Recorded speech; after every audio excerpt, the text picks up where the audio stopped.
नमस्कार दोस्तों, मैं दीपांकर सिंह स्वागत करता हूं आपका आज के नए वीडियो में।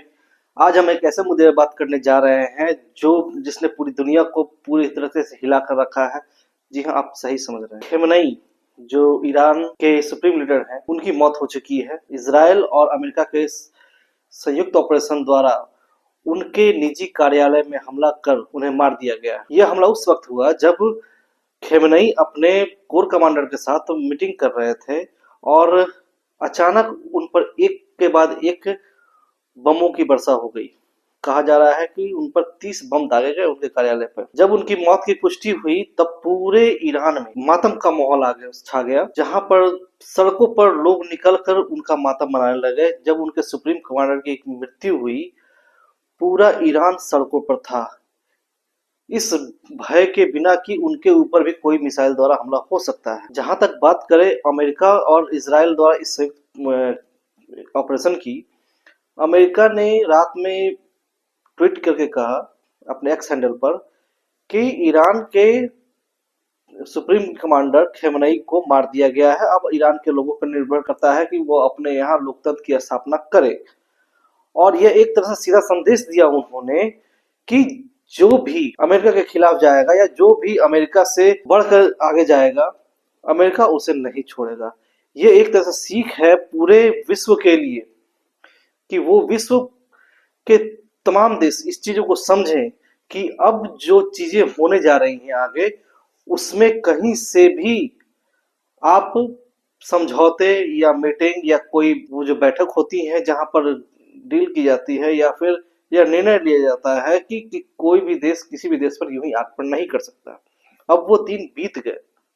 अब पूरे विश्व के देशों को ये सोचना होगा कि उन्हें अपने स्वतंत्रता की रक्षा कैसे करनी, अपने देश की राजनीति को, अपनी संस्कृति को बिना किसी दबाव में आए हुए कैसे चलाना है। इजराइल और ईरान की दुश्मनी कोई नई नहीं है, बहुत पुरानी है। यह उस समय शुरू हुई जब 1979 में मुसलमानों द्वारा क्रांति की गई, जहां पर ईरान के शासक शाह को हटा दिया गया, उन्हें देश छोड़कर जाना पड़ा और उसके बाद खेमनई का शासन शुरू हुआ। खेमनई द्वारा ईरान का जो विकास था, उसके सांस्कृतिक विरासत को कैसे संभाला गया, कैसे उसको अपने ढंग से उन्होंने बनाया, ये वहां की विकास को देखकर आप समझ सकते हैं। वहां के लोगों के डेवलपमेंट जो हुए हैं इतने सालों में।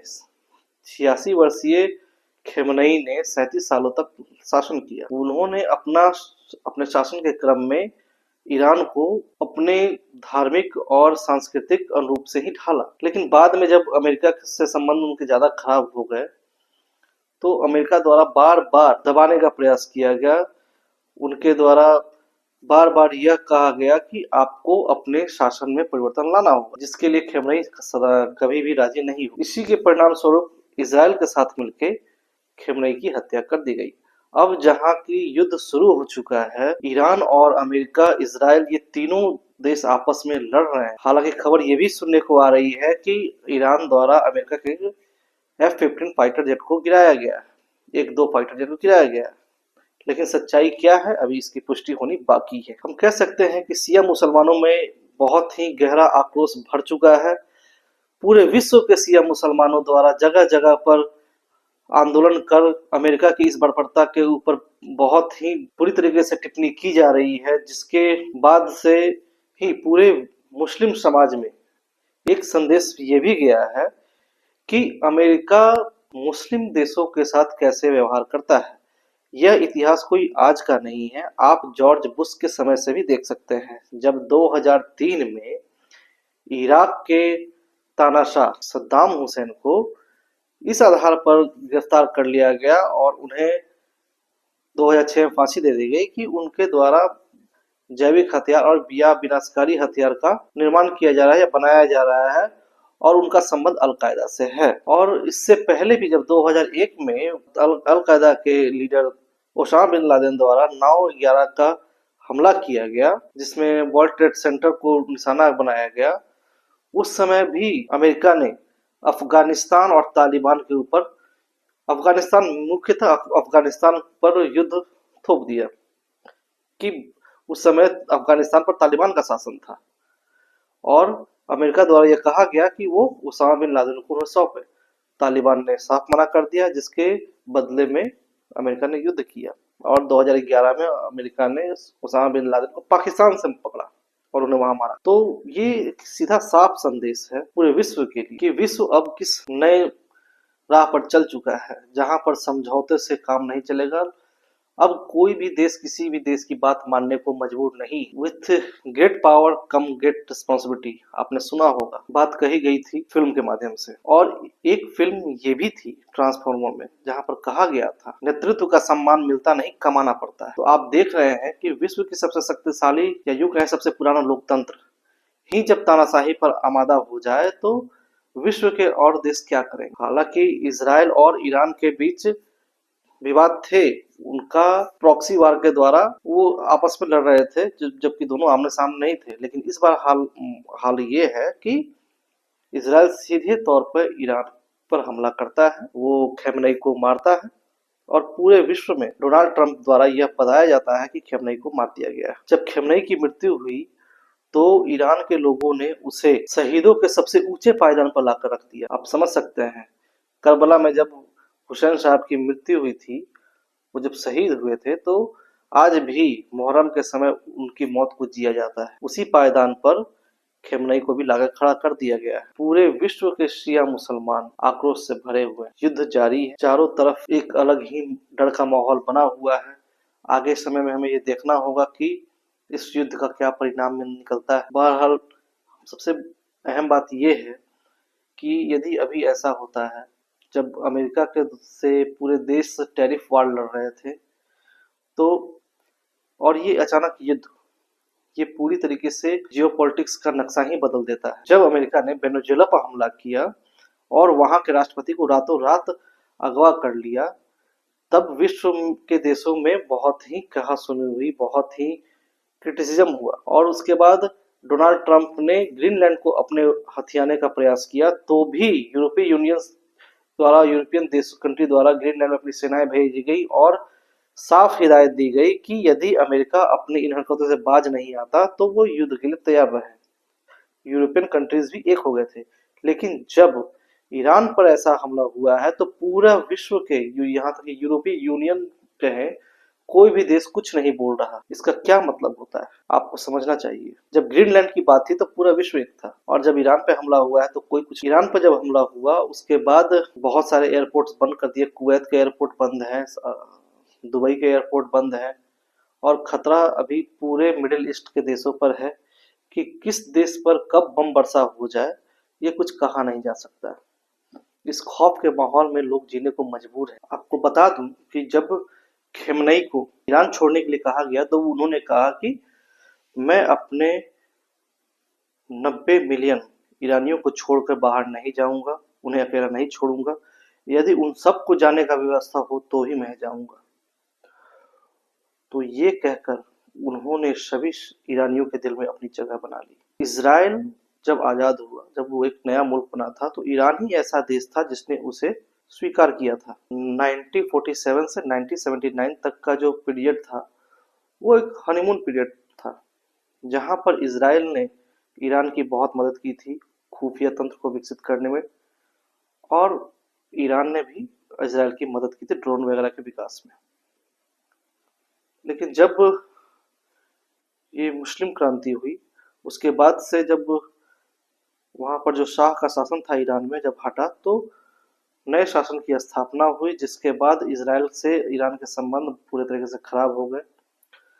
हालांकि मिडिल ईस्ट के देशों में ईरान और इसराइल दोनों के संबंध अन्य देशों के साथ अच्छे नहीं थे, इसलिए वो आपस में दोस्त थे, और बाद के समय में ये दोनों ही आपस में कट्टर दुश्मन हो गए। इसराइल कभी नहीं चाहेगा कि ईरान के पास परमाणु शक्ति हो, इसी कारण वो हमेशा उस पर दबाव बनाता है या उस पर हमला करता है। ईरान भी प्रॉक्सी वार के जरिए, जिस तरह इसराइल पर हमला हुआ था कुछ दिनों पहले, जहां इसराइल ने गाजा में को पूरी तरीके से बर्बाद कर दिया था। गाजा एक ऐसा देश है फिलिस्तीन का, जहां पे ईरान मदद करता है हथियार से भी, पैसों से भी, जिससे वो इसराइल के साथ युद्ध करता है या उसे हमेशा हमला करते रहता है। लेकिन अब स्थिति सीधे उसके उलट है। इजराइल सीधे तौर पर ईरान के साथ युद्ध करने को तैयार है और युद्ध हो भी रहा है। और ये युद्ध कहाँ तक जाएगा ये किसी के भी बस में नहीं है, ये कोई कह नहीं सकता है। ये वर्ल्ड ऑर्डर जरूर बिगड़ा है। डोनाल्ड ट्रंप ने पूरे विश्व को ऐसे आग में झोंक दिया है जिसकी लपटें कई सालों तक जलती रहेंगी, और उसकी लपटें और किन देशों को छुएंगी ये कहना भी मुश्किल है। जब से ट्रंप का यह दूसरा शासन का काल शुरू हुआ है तब से विश्व की राजनीति में अस्थिरता हुई है। उनके द्वारा हर वो प्रयास किए गए हैं, हर वो काम किए गए हैं जिससे विश्व की स्थिरता खत्म हो जाए। कभी टैरिफ के जरिए, कभी वेनेजुएला पर आक्रमण करके, कभी ग्रीनलैंड को अपने हथियाने के क्रम में। इन सभी चीजों द्वारा उन्होंने विश्व के तमाम देशों को पूरी तरीके से मानसिक रूप से प्रताड़ित करके रखा है। और अंत में इसका परिणाम ये निकला कि इजराइल ने ईरान पर हमला कर दिया, वो भी अमेरिका के सहयोग से।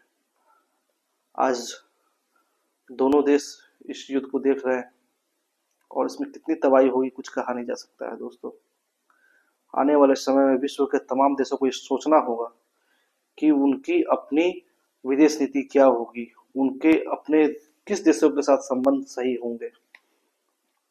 यदि अभी नहीं सोचे तो आगे सोचने के लिए कुछ बचेगा ही नहीं। अभी तो विश्व के तमाम देश अमेरिका के सामने घुटनों पे बैठे हुए हैं, कोई कुछ बोल नहीं रहा। ये बहुत ही अचंभे में डालने वाली बात है कि ऐसे पुराने लोकतंत्र द्वारा इस तरह के काम किए जा रहे हैं जिसके ऊपर पूरी जिम्मेदारी है, या ऐसा कहें कि समय के साथ उसके ऊपर ये जिम्मेदारी आई कि विश्व को पूरी तरीके से कंट्रोल करे। और उसके एक निर्णय से आज क्या हो सकता है ये हम सभी देख रहे हैं। मुसलमानों में भी इस हमले को लेकर काफी आक्रोश है। विश्व कहें या भारत कहें, भारत में भी लखनऊ में, कश्मीर में तरह शिया मुसलमानों द्वारा सड़क पर मार्च किया गया और बताया गया कि अमेरिका द्वारा यह बर्बरतापूर्ण हमला है। एक व्यक्ति को आप उसके ऑफिस में जब वो मीटिंग में है तो आप ऐसे बम नहीं मार सकते, वो भी लोकतंत्र के नाम पर, वो भी शांति बहाली के नाम पे। ऐसा काम वही कर सकता है जिसकी पूरी मानसिकता जो है तानाशाही जैसी हो, आक्रामकता हो। वैसे भी ट्रंप कब कौन फैसला लेते हैं कोई नहीं जानता, उनके खुद के प्रशासन भी परेशान है उनसे। भारत पर इस युद्ध का क्या प्रभाव पड़ेगा ये भी बहुत सोचने वाली बात है, क्योंकि ईरान के साथ भारत का संबंध बुरा नहीं था।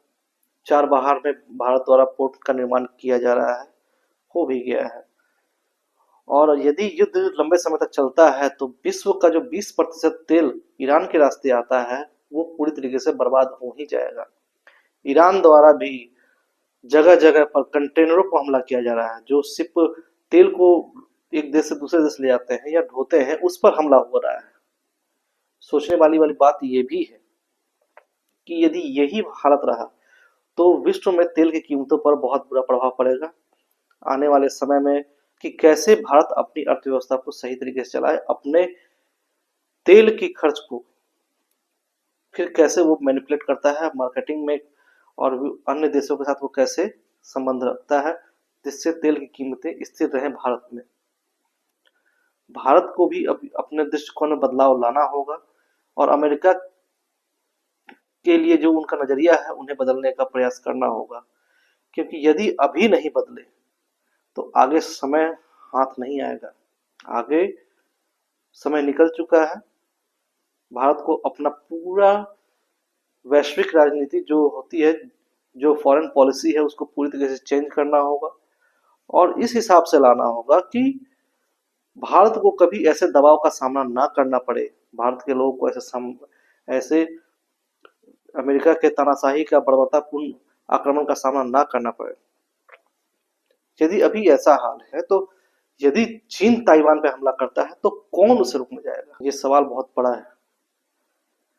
जब ऐसे ही मन मर्जी से कोई काम करते रहेंगे तो ये जो वर्ल्ड ऑर्डर है ये जो क्रम है जहां पर एक देश दूसरे देश को नियंत्रित करते हैं ताकि कोई युद्ध ना हो या फिर किसी अन्य देशों को कोई और देश रौंदे ना, तो इस माहौल में क्या वो चीजें संभव हैं, ये आप हम सबको सोचना है। और ऐसे शासन की स्थापना करनी होगी जहां पर लोग स्वच्छंद तरीके से अपने जीवन को जी सके, बिना किसी दबाव में या बिना अमेरिका के खौफ में आए हुए। आप और हम पूरी तरीके से इस युद्ध को सही नहीं कह सकते, क्योंकि खेमनई सिर्फ एक सुप्रीम लीडर ही नहीं थे, बल्कि वो शिया मुसलमानों के धर्म गुरु भी थे जो सर्वश्रेष्ठ पद पर आसीन थे। आगे ये भी देखना होगा कि उस जगह पर फिर कौन बैठते हैं, या फिर खेमनई की जगह किसे बैठाया जाता है। आगे और भी बातें होंगी, हम देखेंगे कि आगे लड़ाई में क्या होता है और इसका परिणाम क्या होगा। हमारे साथ लगातार वीडियो में आप बने रहें ताकि मैं पल पल की जानकारी आपको देता रहूं।